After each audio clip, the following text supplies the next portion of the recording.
After failing to earn the love of the three most powerful men in Los Angeles, the cold mechanical voice of the system echoed in my mind. Host has failed the romance route. To terminate this reality and return to your original world, you must die. I didn't hesitate. I spent my last remaining dollars ordering a massive, carb-loaded feast, burgers, fries, and milkshakes into the dim, suffocating basement of the rundown Venice Beach apartment where I had been exiled. After finishing every bite, I dragged a rusted metal chair to the center of the room and tied a thick nylon rope to the exposed ceiling pipe. As I stood on the chair, slipping the cold loop around my neck, my vision suddenly blurred. Strings of glowing, translucent text began flashing rapidly right before my eyes like a live stream chat. Sis, wait. Don't do it. Your older brother Logan is only being cruel to you because he feels indebted to your adoptive sister, Chloe. You're the one he truly loves. Yeah, your billionaire fiancé, Julian, is the exact same. He's only pushing you away because Chloe once saved his life in that accident. It breaks his heart every time he hurts you. Your childhood sweetheart, Ryan, only feels guilty toward Chloe. Don't give up, Maya. If you die, they will all literally go crazy. Standing on that shaky chair, reading those bizarre comments floating in the air, I let out a hollow, bitter laugh. For over 20 years, I had poured my entire heart and soul into winning the affection of this world's three main leads. Yet, because my adoptive sister Chloe had staged a fake suicide attempt, these three men had relentlessly tormented me.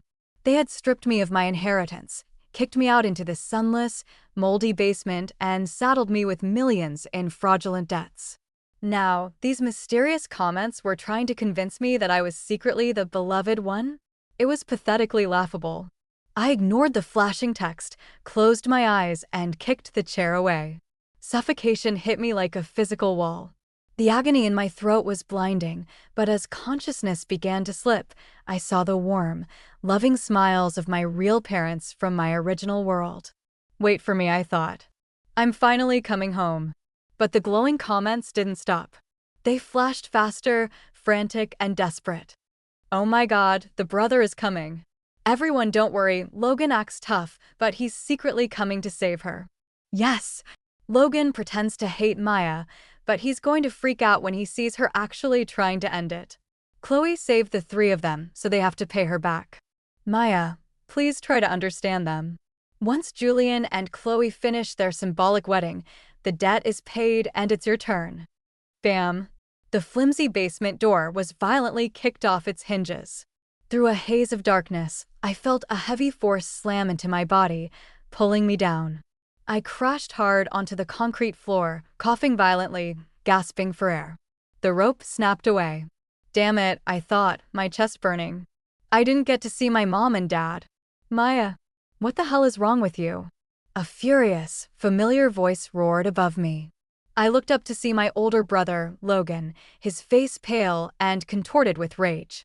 He grabbed my shoulders, shaking me violently. Are you seriously faking a suicide now? Do you have any idea how fragile Chloe's mental state is right now because of your constant drama? She's just having a ceremony with Julian to appease the media. It's not even a legal marriage yet. Who are you trying to get sympathy from? Do you honestly think anyone will pity you if you kill yourself? It just disgusts me looking at you. Looking at his familiar face, a deep, numb ache spread through my heart. Logan was the family's illegitimate son. When our father first brought him to our Beverly Hills mansion, everyone treated him like filth. He was constantly bullied. I was the only one who held his hand, telling him he belonged. I shared everything with him. When he discovered a passion for directing movies, I fought the family elders to secure his first multi-million-dollar indie budget. When he desperately needed a rare, out-of-print script from a deceased director, I spent weeks tracking it down, meticulously piecing together the fragmented, fire-damaged pages, permanently ruining my eyesight from the strain. He used to carry me on his back through the hills, swearing, "Maya is my sister. Even if it costs me my life, I will never let anyone hurt her." But everything changed the moment our parents adopted Chloe. Chloe was a master of playing the innocent victim, framing me for every misfortune. 3 years ago, right before I was supposed to marry Julian, Chloe ran to the rooftop of the Standard Hotel in a wedding dress, threatening to jump. To comfort her, my fiancé and my brother publicly disowned me, fabricated massive corporate debts in my name, and blacklisted me from every industry in Los Angeles. For 3 years, I had been hunted by loan sharks, beaten so badly that my legs, which used to dance professional contemporary ballet, were left permanently crippled from an untreated fracture. The comments in the air frantically updated. Ugh, it's actually so hard for Big Bro Logan to say these harsh words. Look at how tightly his fists are clenched. He hasn't finished repaying Chloe's life-saving favor yet, so he has to act mean to protect Maya from Julian's wrath. I feel so sorry for him. I looked at Logan's trembling fists and smiled weakly. Their gratitude had absolutely nothing to do with me. I had given him 20 years of devotion, and this basement was my reward. As you wish, I whispered, my voice hoarse. I won't be an eyesore anymore. Before Logan could react, my hand darted to the small kitchen knife resting on the cluttered table beside me. With all the strength I had left, I dragged the blade deeply across my left wrist. Maya. Blood splattered onto the concrete. Before my eyes closed into total darkness, the last thing I heard was Logan's blood-curdling, panicked scream. I woke up not to the peaceful warmth of my original home, but to the sharp pain of shattering glass. Crash! A heavy glass cup smashed against the wall right above my head, raining cold water and shards onto my hospital bed. I opened my heavy eyelids to the sterile scent of bleach and the blinding fluorescent lights of a private clinic in West Hollywood. Standing at the foot of my bed were Chloe and Julian. Chloe was weeping beautifully, looking fragile in a designer silk dress, while Julian stood beside her, his tailored suit immaculate, his face a mask of absolute fury. Maya, please, don't hurt yourself because of me. Chloe sobbed, leaning weakly into Julian's chest as if she might collapse at any second. If my happiness causes you this much pain, I won't marry Julian. I'll call off the wedding right now. Julian quickly wrapped a protective arm around her waist, anchoring her to him. He shot me a glance so cold it felt like sub-zero wind. What kind of pathetic stunt is this, Maya? Do you have any idea what you've done?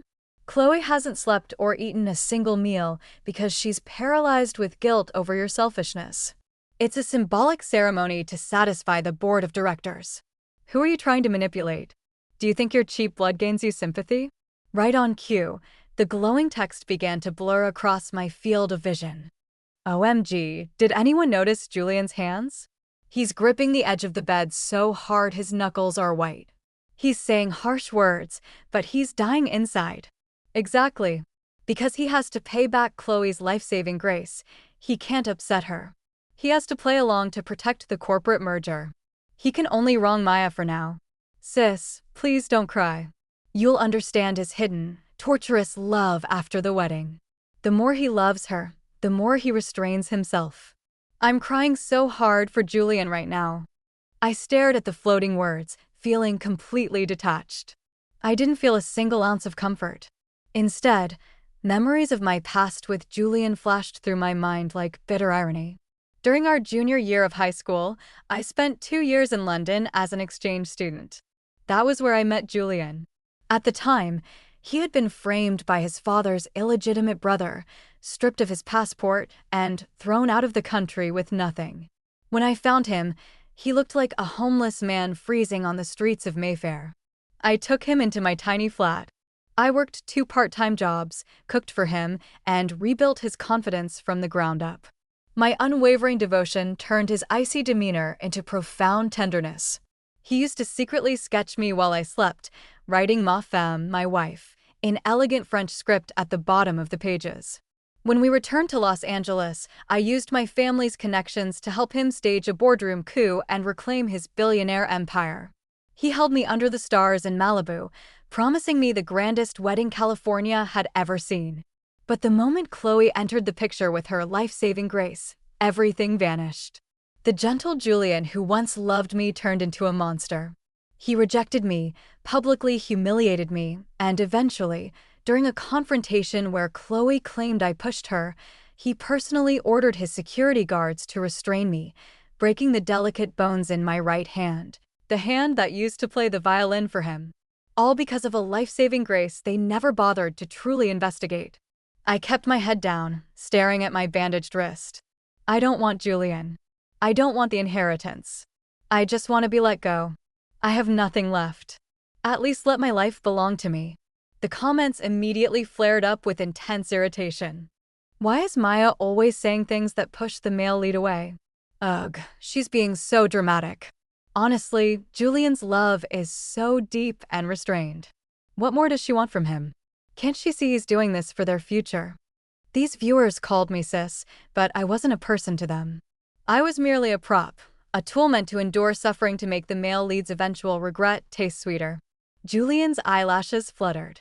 His hand instinctively twitched, reaching out toward my hair as he used to do years ago, but he caught himself and violently withdrew it. His expression hardened into pure malice. Do you think we'll ever pity a manipulative snake like you? If you want to die so badly, go do it somewhere else out of my sight. Don't ruin our lives. He turned toward the door, his voice echoing with absolute authority. Call the transport team. Tie her down. If she wants to play the lunatic, we'll treat her like one. I panicked, struggling against the thin hospital sheets. What are you doing? Let me go.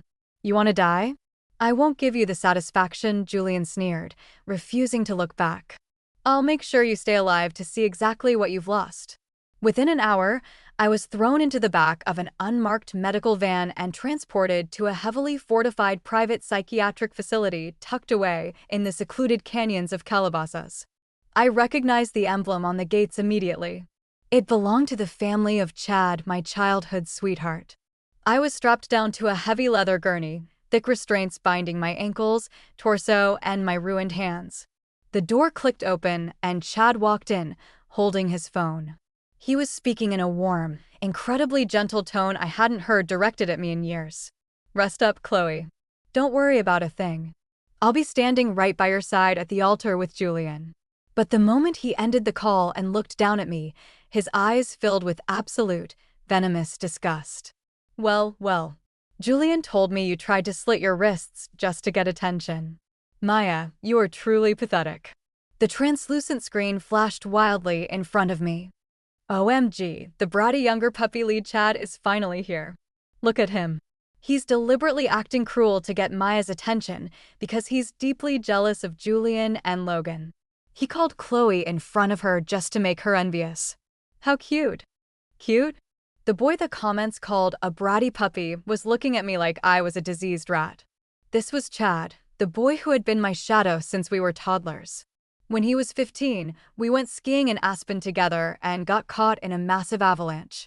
I dug him out of the freezing snow with my bare hands, tearing my fingernails to the bone, and carried him down the mountain on my bleeding back. I ended up in the ICU with severe frostbite and hypothermia, leaving permanent scars across my torso. When Chad finally woke up, he refused to leave the hallway outside my room, staying awake for 3 days and nights until I opened my eyes. He had sobbed into my hospital gown, screaming, "You're so stupid, Maya. I'd rather die 1,000 times than see you hurt. I promise I will protect you for the rest of my life." That sincere, crying boy was entirely dead. You like threatening people with death? Chad whispered, leaning over my gurney with a sinister smirk. Then enjoy your stay in my hospital. Let's see how much you love drama when nobody is watching. He waved his hand, and a team of stoic medical staff in white coats stepped forward, holding heavy trays of syringes and unlabeled pill bottles. I thrashed against the leather straps, terror gripping my chest. Chad, please save me. I cried out, my voice cracking as I looked at him, desperately invoking the memory of the snow mountain. Chad, look at me. Chad's eyes flinched for a fraction of a second. He tightly closed them, turned his back on me, and walked out of the room without a single backward glance. The staff slammed a plastic wedge into my mouth, forcing my jaw open. They pumped liquid sedatives into my veins and forced bitter pills down my throat. As the chemical darkness dragged me under, hot tears streamed silently down my temples into my hair. I spent the next month in an absolute living hell. The days bled together in a blur of forced injections, agonizing chemical restraints, and cold isolation. The staff fed me moldy, expired food and subjected me to standard behavioral corrections whenever I refused to cooperate. I became a ghost of myself, physically withered, without even the strength left to lift a finger, let alone attempt to take my own life again. The glowing text floating in my vision seemed to grow slightly uncomfortable, though they quickly rationalized it away. Wait, isn't this getting a bit too dark? Why is the author letting Maya get abused like this? Ugh, you obviously don't understand how high-ink stories work. The deeper the torment, the sweeter the emotional payoff during the reconciliation arc. Think about Julian and Chad's internal suffering too. When the heavy steel door finally unlocked at the end of the month, Chad walked into the room. He wore a pristine designer jacket, but his eyes flickered with a sudden, sharp unease when he saw my skeletal frame and the hollow sockets of my eyes. "Do you finally understand what you did wrong?" Chad asked, his voice carrying a forced, defensive edge. I didn't answer. I simply closed my eyes, refusing to grant him even a glance. "Sis, just apologize. Chad is clearly heartbroken seeing you like this. Just shed one tear and he'll give you his entire life." I wanted to laugh, but my throat was too dry. Chad stepped forward, reaching down to pull me up from the mattress. The moment his hands touched my skin, a violent, involuntary shudder racked my body, and I flinched away with every ounce of strength I had left. Chad's face instantly lost all color. His expression twisted into an ugly, defensive mask, and he grabbed my arm roughly, hoisting me up. "Do you think I actually want to touch you? You're like a rat in the gutter, Maya. It disgusts me to even look at you. If Chloe hadn't personally begged me to bring you out to see her bridal fitting, I would have left you here to rot." He pulled me tightly against his chest to carry me out, his grip almost bruising. Look at that. On the surface, he claims he's disgusted, but deep down he is totally thrilled to finally hold his sis again. I bet he's going to brag about this to Julian and Logan later. Their version of love was a sickening, cheap illusion. Chad threw me into the back of his car and drove to an upscale, high-end bridal boutique on Rodeo Drive. Inside, the store was bathed in soft luxury lighting. Chloe stood on a velvet pedestal, smiling radiantly in a sweeping, custom-made white wedding gown. When she saw my pathetic, disheveled state, a distinct flash of triumph and mockery danced in her eyes before she instantly melted into her signature fragile persona. "Sister, you're finally here," Chloe gasped, running over and gently clasping my trembling, bruised hands. "Quick, you have to help me choose the final alterations. My wedding to Julian wouldn't feel complete without you." She turned to Chad, offering a sweet, pleading smile.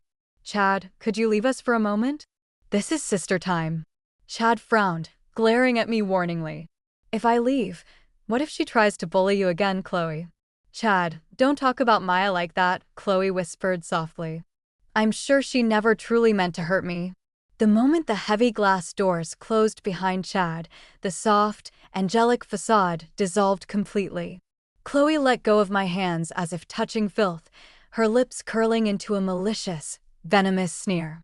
"Oh, sister, you gave up 20 years of your life, poured your blood and soul into those 3 men, but what does it matter now? I am the only one they care about. You're nothing." Chloe's wealthy friends, who had been sipping champagne on the plush couches, stood up and surrounded me, laughing cruelly. "Chloe, why are you even wasting your breath on this garbage?" one of them sneered, grabbing the shoulder of my oversized hospital shirt. "Hey, since she desperately wanted to marry Julian herself, why don't we let her try on a dress? Let's give her a taste of what she'll never have." They roared with laughter, aggressively shoving me to the floor. Before I could crawl away, their hands descended on me, violently tearing the clothes from my body. "Oh my God, look at that scar on her side. It's absolutely hideous," another girl shrieked, pointing at the jagged, twisted flesh on my torso. That scar was from the avalanche in Aspen, where I had shielded Chad's body with my own. I had once cried to Chad about how ugly it looked, and he had kissed the wound, swearing through his tears that he would never let anyone laugh at me. Now, my entire body and my last shred of dignity were laid bare right in the open shop, exposed to the very world he claimed to protect. Stripped down to nothing but my underwear, I curled into a ball on the freezing marble floor. They pulled out their iPhones, the camera lenses gleaming under the bright boutique lights as they snapped photos and recorded videos, their high-pitched jeers echoing off the walls. I fought desperately to cover my scars, but they ruthlessly pinned my arms back. "Stop it." A furious, thundering roar shattered the air from the boutique entrance. Chad stood at the doorway, his entire body frozen in absolute shock. For one single breath, the room went entirely dead silent. Chloe's friends froze, their phones still raised high. One girl frantically tried to hide her screen behind her back, but the bright red recording indicator was still blinking clearly. Chad's face was stark white. His eyes slowly panned across the scene, landing on my shivering, exposed form, the shredded fabric of my clothes scattered across the floor, the raised phones, and finally, Chloe standing over me in her pristine white gown. For a fleeting second, the horrified boy from the snow mountain reappeared in his eyes. Instantly, Chloe burst into frantic tears, throwing herself toward him. "Chad, it's a misunderstanding. I only wanted sister to help me try on dresses. I had no idea they would go this far. Please believe me." Her friends lowered their heads, trembling. I sat on the cold floor, staring blankly ahead. I was simply too exhausted to feel the burning shame they wanted me to feel. The floating comments flashed frantically. "He came. Chad came back. He loves her. He was just late. Our bratty puppy is completely furious now. He's going to protect his sis and destroy everyone who touched her." I looked up at Chad's pale, trembling face and let out a cold, sharp laugh. "Don't pretend you came here to save me, Chad. You're only angry because someone recorded the exact monster you allowed them to create." Chad went completely rigid, his boots glued to the marble floor. Chloe's frantic sobbing cut off for a fraction of a second, her calculated mask slipping. There it was. The ugly truth had far better timing than any of their staged rescues. Chad took a hesitant step toward me, quickly unbuttoning his heavy designer coat to cover my bare, trembling shoulders. I didn't let him. With what little strength remained in my crippled joints, I dragged myself backward, away from his touch. His hands froze awkwardly in midair. "I don't need your coat," I said, my voice dry and scraping against my throat. "Your private hospital already covered enough things for me." His face fractured, the guilt twisting his features into something unrecognizable. It wasn't enough. It would never be enough.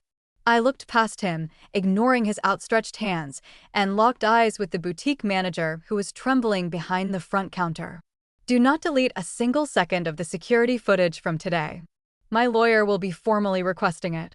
Chloe's eyes widened in sudden panic. She rushed forward, her white silk train rustling. "Sister, why are you making this so serious? We were all just joking around." "Then you can keep smiling when the Los Angeles Police Department watches the tape," I replied coldly. One of her wealthy friends immediately burst into tears, dropping her phone. Another turned on Chloe, whispering in a frantic panic, "Chloe, you swore she was too broken to fight back. You said she wouldn't dare." The entire atmosphere in the room shifted. Chad heard it. I heard it. Chloe's eyes sharpened with venom before she instantly forced them to soften, looking at Chad with watery desperation. "You misunderstood. They were just angry on my behalf because of how much Sarah has made us suffer." The translucent comments hurried to her defense in front of my eyes. "Chloe is honestly too kind. Why is Maya always making the people who love her suffer? Yeah, Maya is being so ungrateful. They're trying to fix things." I stared at the floating text. For over 20 years, I had genuinely believed I was trapped in a tragic romance novel. Now I finally understood the truth. This wasn't a romance. It was a slaughterhouse with roses crudely painted on the walls. Reaching for the edge of a heavy velvet chair, I pulled myself up. My legs shook violently from the untreated fractures, but I stood. "Manager, give me the names of everyone present, the staff shift list, a digital copy of the footage, and the entry logs. Now." "Who do you honestly think you are?" one of the girls snapped, trying to salvage her pride. I looked at her and smiled. "The evidence." Before anyone could move, The heavy glass doors of the boutique swung open again. Julian entered first, his face dark and imposing, closely followed by my brother, Logan. Chloe must have sent them an emergency message the second Chad started yelling. Of course she did. She never allowed a scene to play out without her chosen audience trained to pity her. Julian rushed straight to Chloe's side, pulling her into his arms. Logan, however, stopped dead in his tracks. His eyes swept over the shredded fabric on the floor, the abandoned phones, and my heavily bruised, bare skin. His pupils dilated slowly. Maya. I didn't answer him. Chloe tightly gripped Julian's sleeve, whimpering Julian. Maya threatened to ruin the corporate image before the wedding. My friends just got emotional trying to defend us. Julian's hand automatically tightened around hers, his protective instinct kicking in out of pure habit. But before he could speak, the trembling boutique manager nervously turned the desktop security monitor toward him. The screen played the crystal-clear footage in absolute silence. It showed Chloe smiling maliciously the moment Chad walked out. It showed her friends stepping forward with twisted grins. It showed the phones rising to record my humiliation. It showed me shrinking back into a corner, completely defenseless.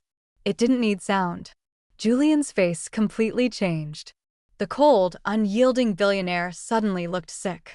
It wasn't enough to make him innocent, but it was enough to prove he could no longer deny what he had enabled.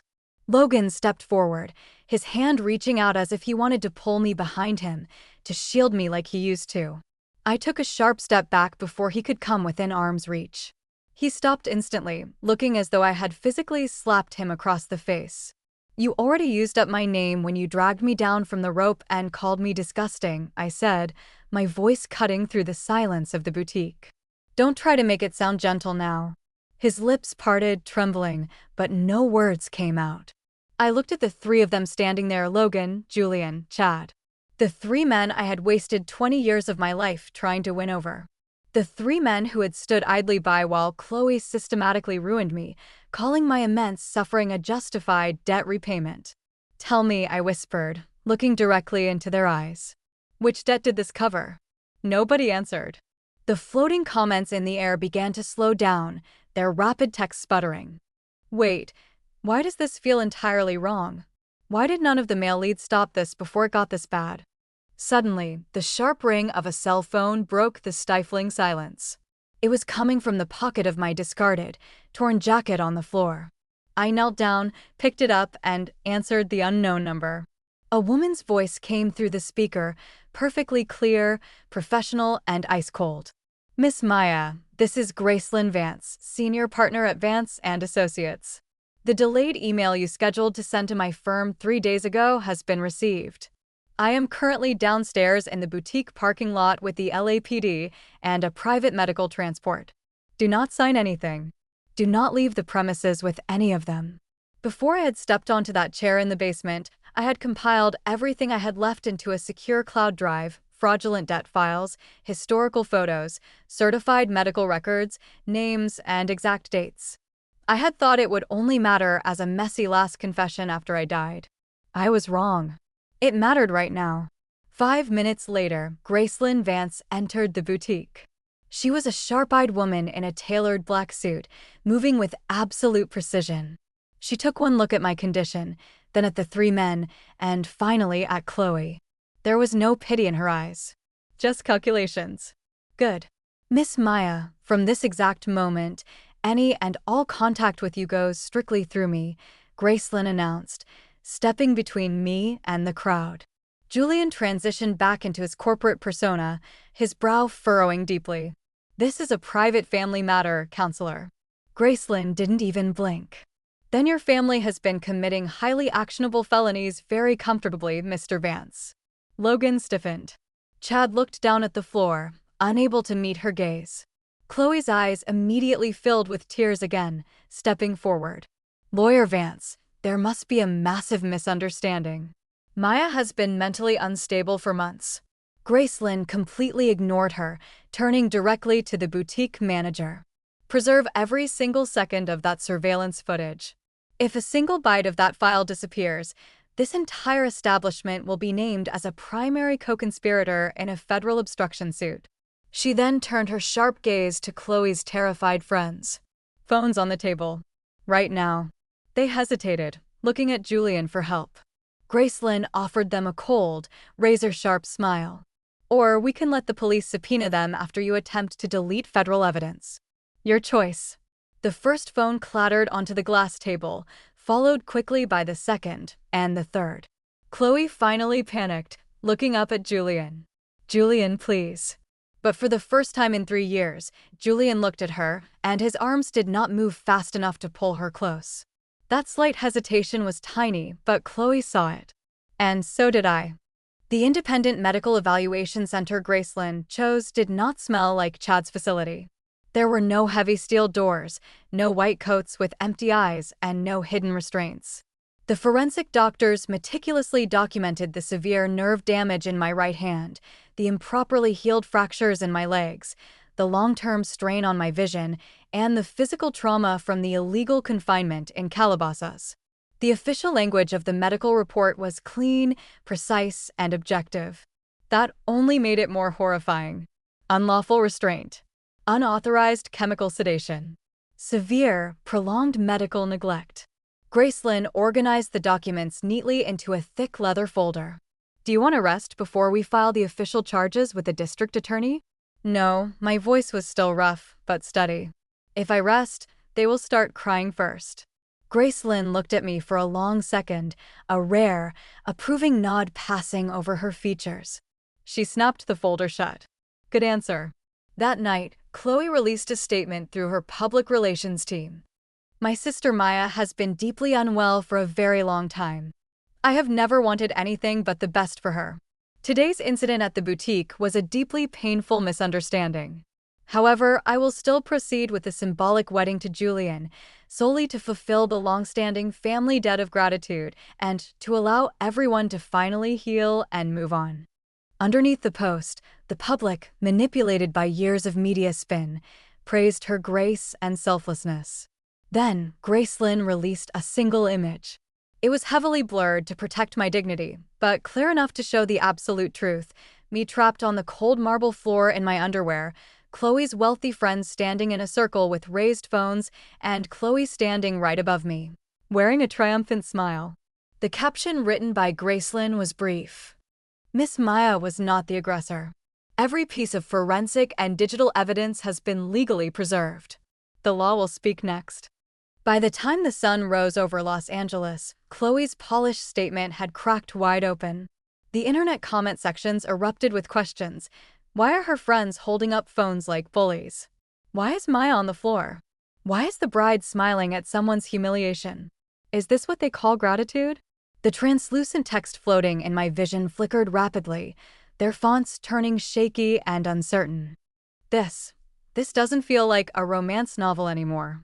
Wait, did we completely misread the situation? I watched the words drift by and felt absolutely nothing. A moral awakening after the knife has already been pulled out does not close the wound. The formal investigation began with Chad. Before noon, state regulators and the LAPD arrived at his Calabasas psychiatric facility. Gracelyn had already blindsided them with my comprehensive medical files, the admission records, the payment trail, and the non-court-ordered admission form bearing Julian's corporate signature. Chad stood frozen in the pristine hallway as federal officials sealed filing cabinets and downloaded server hard drives. The hospital director tried to sweatily explain that everything fell under standard psychiatric observation. Then, Gracelyn played a piece of audio retrieved from the hallway security logs. Chad, please. Save me. My voice echoed through the speakers, desperate and terrified. Then, the heavy slam of a reinforced door. Then, absolute silence. Chad's face went entirely gray. I didn't know they were treating you that badly in the wing, Maya. I swear I didn't know. I looked at him through the glass wall of the observation room. You heard enough to leave, Chad. His lips trembled, but no words came out. Officials began wheeling out boxes of evidence that very afternoon. Spurred by the public news, other former patients began calling Gracelyn's firm. The facility's medical license was immediately suspended, and all of Chad's family asset rights tied to the institution were legally frozen. The floating comments went completely dead silent for a long moment.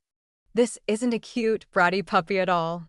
Oh my god, this is literally a major crime. Next came Logan's turn. Gracelyn followed the money trail of the debt. The multi-million-dollar corporate debt they had saddled me with was completely fraudulent.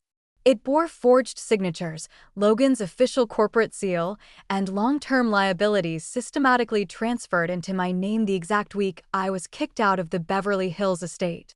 Gracelyn also unearthed a text message sent from Chloe to Logan 3 years ago. If Maya still has options left in the city, I don't think I can keep fighting my depression. Logan's recorded reply, then we will remove her options. Let her learn her lesson. Gracelyn placed the printed text exchange directly in front of Logan in a private conference room 2 days later. He stared at the piece of paper for a long time, his hands trembling so violently he couldn't pick it up. I was just so angry, Maya, Logan whispered, his voice cracking as he looked across the table at me.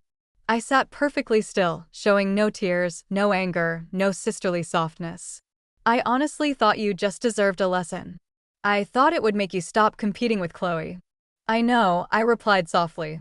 He looked significantly worse because I wasn't screaming at him. Gracelyn opened a second folder. Inside lay the old, fragmented movie script, the one I had painstakingly pieced back together for him, line by line, night after night. The edges were yellowed, the special archival tape brittle, my handwritten notes still faintly visible in the margins. Beside it, Gracelyn laid out my official ophthalmology report detailing the permanent, irreversible eye strain and partial vision loss caused by the weeks I spent working under low light to save his career. The dates matched perfectly. Logan bent completely over the conference table, burying his face in his hands, his shoulders shaking violently as he sobbed. Maya, please. I stood up, adjusting my coat. I gave you a family when everyone in high society called you a mistake, Logan. You gave me debts, exile, and a basement. I don't have a brother anymore. He reached out blindly to grab my sleeve, but I stepped back smoothly. His hand fell heavily onto the empty table. Some hands need to learn what emptiness feels like. That very night, the family elders read the fraud files. To protect the family empire from the impending lawsuit, Logan was officially stripped of his position and removed from the family trust before sunrise. His film production sponsors pulled their funding, and the legendary director who had mentored him publicly cut all ties. Logan's first frantic apology letter arrived 12 hours later. I didn't even open it. Gracelyn put it straight into the shredder. You don't need to watch another performance, she said. Julian lasted the longest. He had always been exceptional at pretending that his cruelty was merely a form of high society dignity. To break him, Gracelyn sent 2 distinct items directly to his penthouse office. The first was the old sketch he had drawn of me sleeping in that cramped London flat, my face detailed with profound tenderness, with Ma Femme written in his elegant script. The second was the comprehensive medical report detailing the severe fracture and permanent joint damage in my right hand. The document concluded with a single, devastating sentence: full recovery of fine motor skills required for professional violin performance is deemed highly unlikely. Julian arrived at the hospital that evening. Gracelyn allowed him exactly 10 minutes, keeping a security camera running in the corner of the room. He looked at my bandaged, stiff hand before he could even bring himself to look at my face. I didn't know it was that severe, Maya, he whispered, his voice dangerously low, his chest heaving. I truly didn't know. I offered him a cold, empty smile. You personally ordered your security guards to break it, Julian. Don't act surprised by the physics of your own orders. His jaw clenched tightly, the guilt burning behind his eyes. I thought. I genuinely believed Chloe's life-saving grace gave me no choice. I had a debt to pay. Then you should have paid her with your own billionaire empire, I replied, my voice steady and unyielding. You should have paid her with your own life if you wanted to. You had absolutely no right to pay her with mine. The translucent comments floating near the ceiling began to sputter, their fonts turning jagged and broken. The male lead looks so completely shattered right now. But oh my God, he actually broke her hand. He ruined her entire dream. His guilt is not bigger than her ruined life. I can't defend him anymore. Julian swallowed hard, his eyes reddening as he took a step closer. Maya, I loved you. Everything I did, I thought I was protecting our ultimate future. If your version of love requires me to be completely broken before it becomes visible, I interrupted, looking him dead in the eye, then I hope none of you ever love anyone again. His face went completely blank. That single sentence did what 3 years of begging and crying could never do. It silenced him entirely.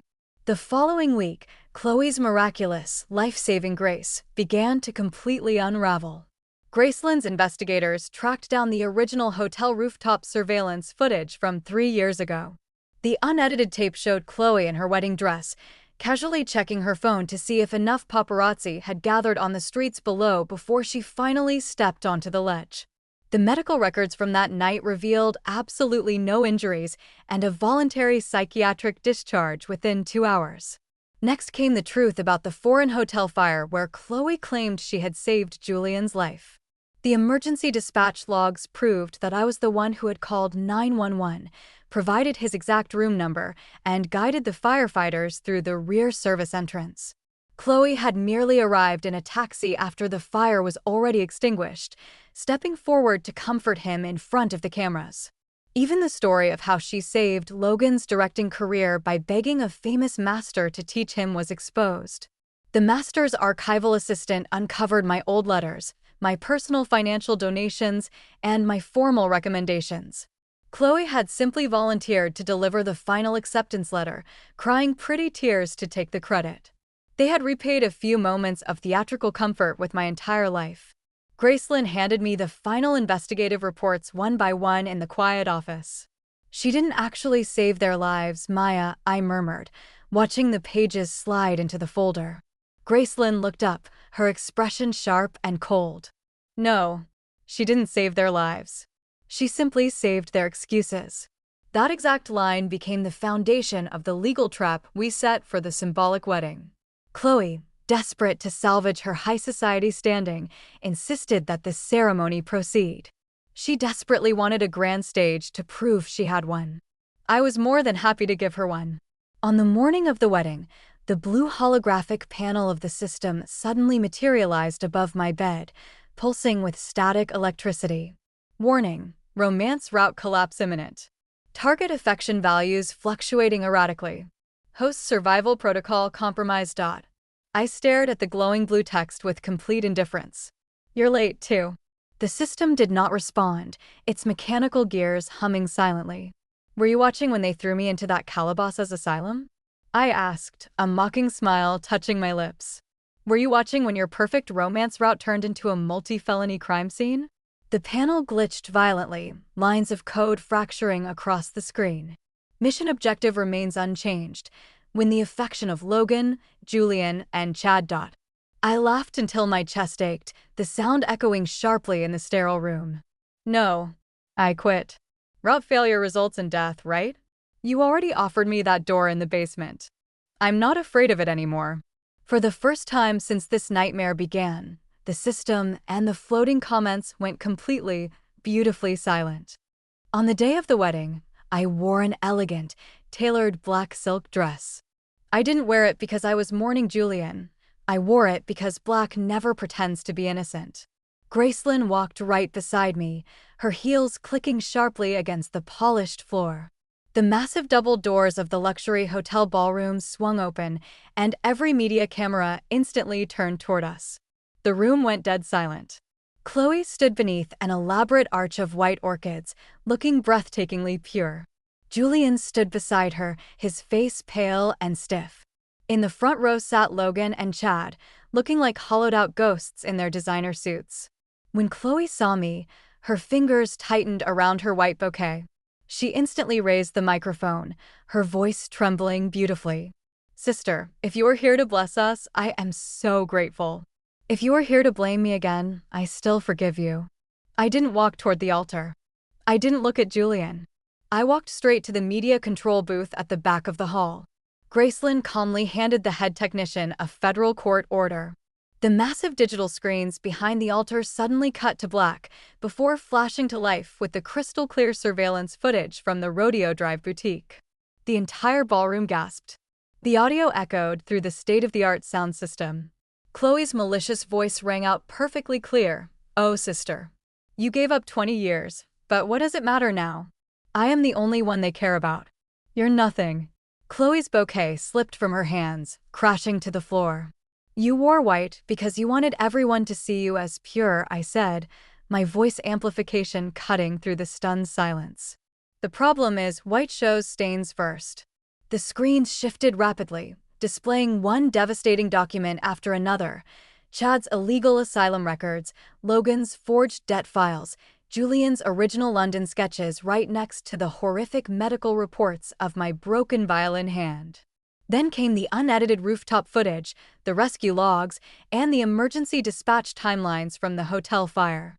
My name appeared thousands of times across the 20-year timeline. Maya. Maya. Maya. Chloe's name only appeared at the very end of every event, as an opportunist, a calculated collector of unearned gratitude. I picked up the microphone. "For 3 years, you three called this a debt of gratitude. I call it a chain. Today, I am returning it." Julian took a sharp step away from Chloe. She turned to him, terrified, her voice cracking. "Julian, please." He didn't touch her. His hands stayed frozen by his sides. She spun around toward the front row. "Logan. Chad. Say something. You know me." Logan stared blankly at the screen displaying the ruined script I had blinded myself to fix, his chest heaving with silent, broken sobs. Chad simply closed his eyes and looked away. For the first time in their lives, not a single man stepped forward to catch her. Chloe's delicate facade shattered instantly. The weeping victim vanished, and the vicious woman underneath glared at them all with pure venom. "You all loved her before me," she shrieked into the microphone. "You kept saying you had to repay me, but I knew you would go right back to her if she cried enough. So I made sure she could never cry where anyone cared." "Thank you for the confession," Gracelyn said with a cold smile as uniformed police officers entered through the side doors. The floating comments erupted into an absolute frenzy. "This isn't romance. This is pure psychological horror. Maya, never forgive them. Make them pay everything they owe. We were so wrong. Love is never supposed to need a victim." I looked at the text one last time. Too late. But at least they had finally learned how to read. The legal consequences came down like a tidal wave.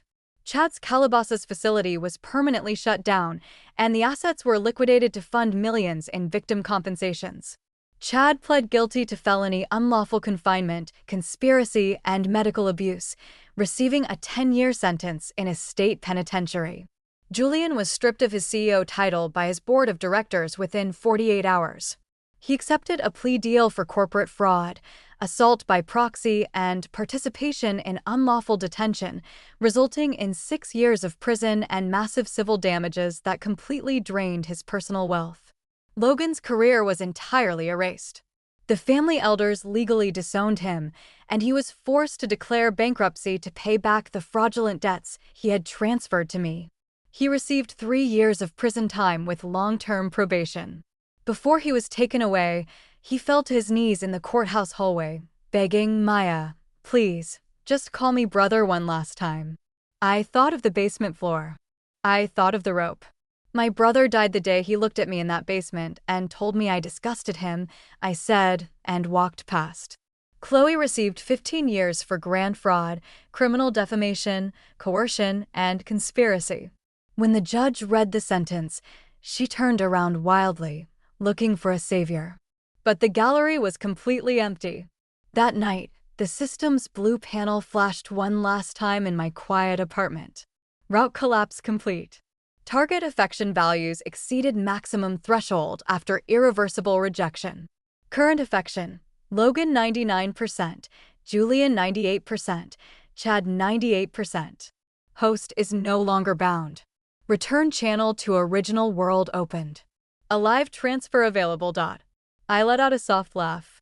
20 years of absolute devotion yielded nothing, yet the numbers reached their maximum only after I stopped wanting them. Confirm return, I whispered. The blue panel glitched out, and the city of Los Angeles dissolved into thin air. When I opened my eyes, warm, natural sunlight was streaming across my face.